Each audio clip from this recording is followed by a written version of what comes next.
पाकिस्तान ने देखा जब हम ऊपर पहुंच गए हैं तो उनकी सरगर्मियां बढ़ी और उन्होंने उस पोस्ट पे हमला करने की सोची थी। अब हमारे पास सिर्फ एक ही हथियार चल रहा था जो वो हमने स्टोव पे रखा था, तो मेरे मुंह से ब्लड आने लगा। खैर मैंने खोला उसको, किसी तरह से रॉकेट लॉन्चर लगाया और मैं खड़ा हो गया। रात की धड़कन जब तक जारी रहती है, सोते नहीं हैं हम, जिम्मेदारी रहती है। नमस्कार, जय हिंद, मैं हूं रौनक।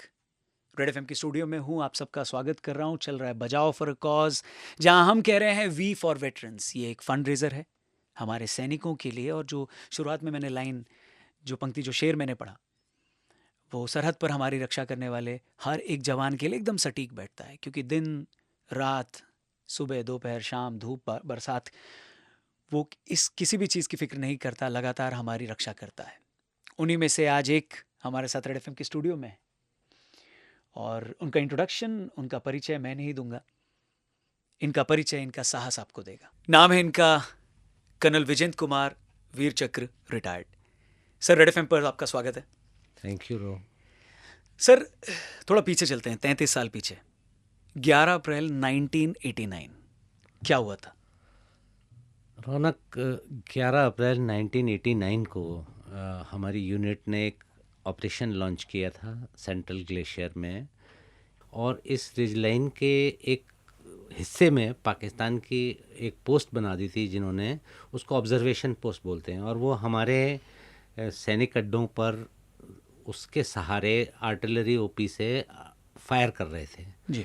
हमें वो पोस्ट हटानी बहुत ज़रूरी थी, इसलिए वहाँ पर और कोई रास्ता नहीं था कि हम उनके ऊपर वाले हिस्से में, जो वहाँ पे सबसे बड़ी चोटी थी जी। 0.6400, उसके ऊपर जाने के लिए ऑपरेशन लॉन्च किया।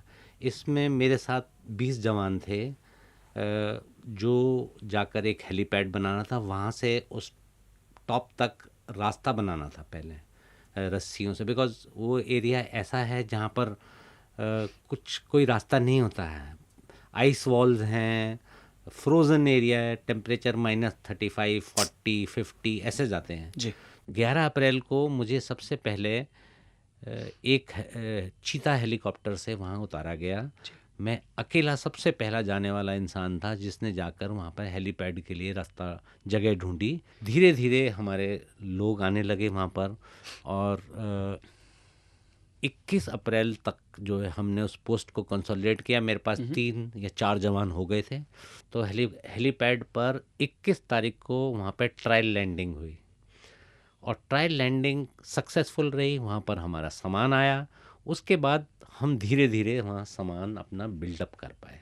इस बीच में पाकिस्तान ने क्या किया, वो अंडर स्लंग जवान लाए बिल्डअप करने के लिए। तो सर, 19 दिन बाद, क्योंकि हमने बातचीत 11 अप्रैल से शुरू की थी, तो 19 दिन बाद यानी 30 अप्रैल 1989 को उस ग्लेशियर से दुश्मन की आवाज़ आती है और दुश्मन दुश्मन लोग चिल्लाने लगते हैं, और उसके तुरंत बाद वेपन कोल्ड अरेस्ट हो जाता है। तो ये क्या हुआ और उसके बाद क्या माहौल था वहाँ पर? 30 तारीख को सुबह वहाँ पे क्या था कि मेरे पास 4 जवान थे, और 2-2 संतरियों की ड्यूटी लगती थी, 2-2 घंटे की।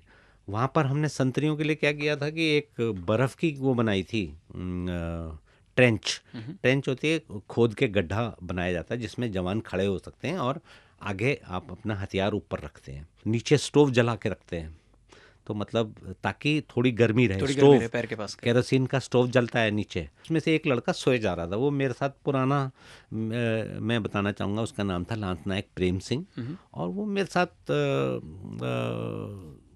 8-9 साल से मेरा बडी था। वो बोलता है, सर मेरे को कल लेटर आया है कि मुझे लड़का पैदा हुआ है। मैंने कहा वाह, ये तो बहुत खूबसूरत बात है। मैंने कहा जाके फिर तो दावत लेंगे, हम ऐसी बात करते हैं। और संतरी की ड्यूटी चेंज हुई, सिपाही सरदार सिंह और एक लांस नायक कमलेश्वर, ये दोनों जो है वापस आए। इस बीच में करीब 6:10 या 6:15 की बात है, टक टक टक टक आवाज़ आया। हमारा संतरी जो था, ये प्रेम सिंह, ये चिल्लाया, दुश्मन दुश्मन। मैं खड़ा हुआ, मैंने देखा 4 से 5 उनके लोग वो उससे फायर कर रहे हैं, और हमारा ये लड़का लांस नायक प्रेम सिंह, इसकी लाइट मशीन गन जो है ये कॉक करने की, लेकिन लाइट मशीन गन चली ही नहीं। वो अगर कॉक हो जाती और उससे एक बार फायर हो जाता तो वो उड़ा देता उनको, लेकिन वो हथियार नहीं चला। जैसे ही ये हमला हुआ तो फिर मैंने सामने वाले टेंट में उठा के रॉकेट लॉन्चर उठा लिया, रॉकेट लॉन्चर लगाया और मैं खड़ा हो गया। और जैसे ही रॉकेट लॉन्चर उठा के मैंने फायर किया और वो रॉकेट लॉन्चर उनके बीच में से निकल गया। तो वो 3-4 जो शुरू में अटैक में आए थे, उनका ऑफिसर भी था एक, वो पहले में, इस बीच में दूसरा मैंने राउंड भरा, मैंने कि जल्दी निकलो। तो वो जो हथियार हमने गर्म करने के लिए रखा हुआ था वो लड़के लेकर वो जगह पकड़ने के लिए गए उनकी। और इस बीच में मेरा रेडियो सेट पे भी ध्यान नहीं गया कि मैं रेडियो सेट पे उठा के नीचे बात करूं। और नीचे जैसे रेडियो सेट में बात नहीं की तो वो लोग घबरा गए थे हमारे नीचे वाले कि ये क्या हुआ। पीछे से किसी ने बोला कि उन्होंने देखा कि चारों तरफ से घेर लिया है उन्होंने, तो मार दिया कि ये पोस्ट कैप्चर हो गई। नीचे ये मैसेज चला गया कि ये लोग गए, ये पोस्ट चली गई। तो जो आर्टिलरी का फायर मैंने लिया था उसी के हिसाब से वो फायर मेरे ऊपर शिफ्ट करने वाले थे। तो उन्होंने शुरू में, अब जब अपनी पोस्ट चली जाती है तो आप ये नहीं सोचते कि भाई पोस्ट के बाद वो अगली मेन पोस्ट पे आने वाले थे। मैं तो पोस्ट के आगे था 500 मीटर। तो उन्होंने फायर ड्रॉप करना शुरू किया कि इस पोस्ट के ऊपर डालो, अभी यहाँ पे आ गए ये लोग। लेकिन जैसे ही मेरे को लगा कि उन्होंने पहला राउंड फायर किया, वो उसी जगह गया जहाँ मैंने रजिस्टर किया था। जब मैंने ध्यान आया कि अरे नीचे तो फायर हमारा शुरू हो गया, तब मैंने उठाया रेडियो सेट। मैंने बोला मैं विक्टर, वो अपने जो लैंग्वेज होती है उसमें हमारी कोड लैंग्वेज होती है उसमें बोला विक्टर। तो बोले confirm Victor you are alive. मैं बोल रहा हूँ विक्टर। मुझे उनको विश्वास नहीं हुआ कि मैं जिंदा। उसके बाद मुझे जो बताते हैं लोग कि नीचे जो हमारे जवान हताश हो गए थे कि भाई ये पोस्ट चली गई, तो आर्टिलरी के जवान जो फायर करने वाले थे इतने जोश के साथ उन्होंने राउंड भरे, कहते भारत माता की जय और लगा ठोको। फिर दबा के उन्होंने फायरिंग कराई जी। उस रात को करीब 1000 राउंड फायर हुआ होगा वहाँ पर बोफोर्स का। और बोफोर्स का एक राउंड कितना लीथल होता है आप नहीं जानते हो, जिधर पड़ता है आसपास सब उड़ा देता है। इस बीच में उनका एक ग्रुप रैंकता हुआ साइड से आया और वो मतलब जो रैंक के आया तो हमारा जो लांसनायक की प्रेम वो था सरदार सिंह सिपाही जो पकड़ा था जगह उस हथियार के, उसने उनके माथे पे गोली रख के मारी है, मतलब साइड से। ये ऐसी ऐसी चीज़ें जो हुई उस रात को आप मानोगे नहीं कि आँखों में जो पानी होता है ना वो जम जाता है। आपकी आँख में जो पानी होता है वो जम जाता है। तो आपको देखने के लिए भी पलक को तोड़ना पड़ता है ताकि आपको दिखाई दे। और ये सारा हमला करीब चलता रहा 1-1.5 घंटे तक उन्होंने कोशिश करी। लेकिन जिस तरह से हमारी फिर लाइट मशीन गन चालू हो गई, ऊपर से मशीन गन चालू हो गई, हमारा इतना फायर आना शुरू हो गया, वो टूट गए। लास्ट में मैं गया, मैंने कि जाने से पहले देख तो ले। तो वहाँ पे रोप अप करके जाते हैं आप ना, जो क्लाइंबिंग रोप होती है वो बांध के आप अपने साथ जाते हैं। मैं आगे जाके देख के आया तो उन्होंने क्या किया था, एक रस्सी बांधी थी और वो रस्सी का बेस बना दिया था। तो उस रस्सी को पकड़ के उसमें हल्की सी मूवमेंट आ रही थी। मैंने कि ये फिर चढ़ रहे। ये बात थी करीब 8 साढ़े 8।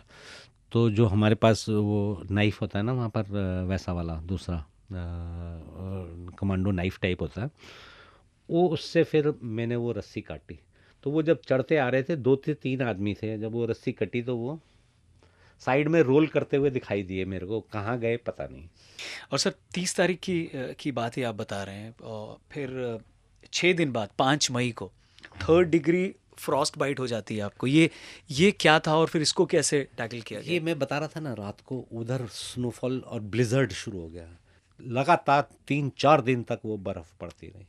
और हमारे पोस्ट पे, जहाँ पे हम मेन पोस्ट पे पहुँचे, वहाँ पर 5 फुट बर्फ़ पड़ गई थी 4 तारीख तक। 4 तारीख फ्रॉस्ट बाइट होने से आपके टिश्यूज़ मरने लगते हैं, सेल्स ऊपर के मर जाते हैं।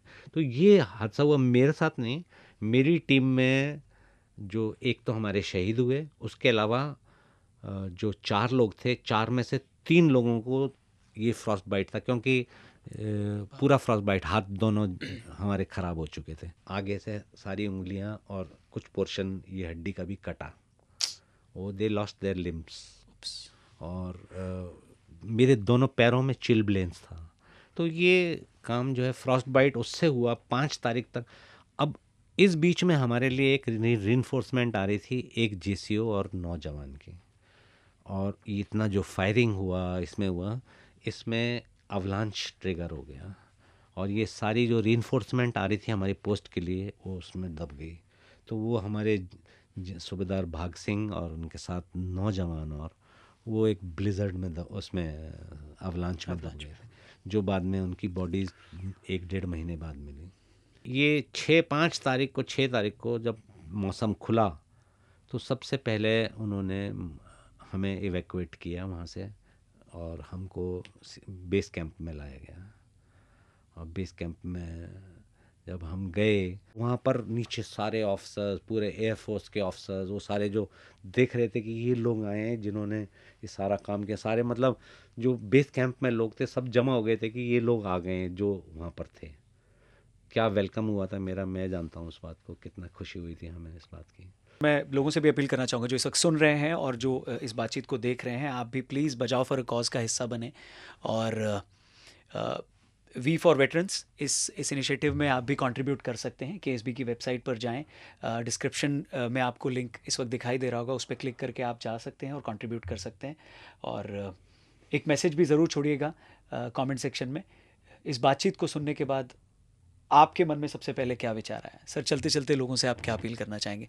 हालांकि हमने लोगों से कहा है वो कंट्रीब्यूट ज़रूर करें, लेकिन एक लास्ट थॉट जिसके साथ आप लोगों को छोड़े जाना। अपने देश की सेना के ऊपर गर्व करिए। सेना आपका भरोसा है।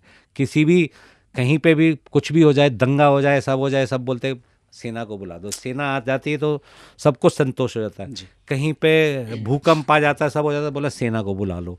तो जब आप सेना के ऊपर इतना विश्वास करते हैं तो उनके लिए आप जो करना चाह सकते हैं करिए। Thank you very much sir, आप रेड एफएम के स्टूडियो में आए, बहुत बहुत धन्यवाद। Thank you Raunak, it was a pleasure meeting you. Thank you very much. और एक बार पूरे रेड एफएम की तरफ से और जितने भी लोग दिल्ली एनसीआर में या उसके बाहर से भी देख रहे हैं या सुन रहे हैं, उनकी तरफ से और एक बार शुक्रिया। जय हिंद सर। Thank you.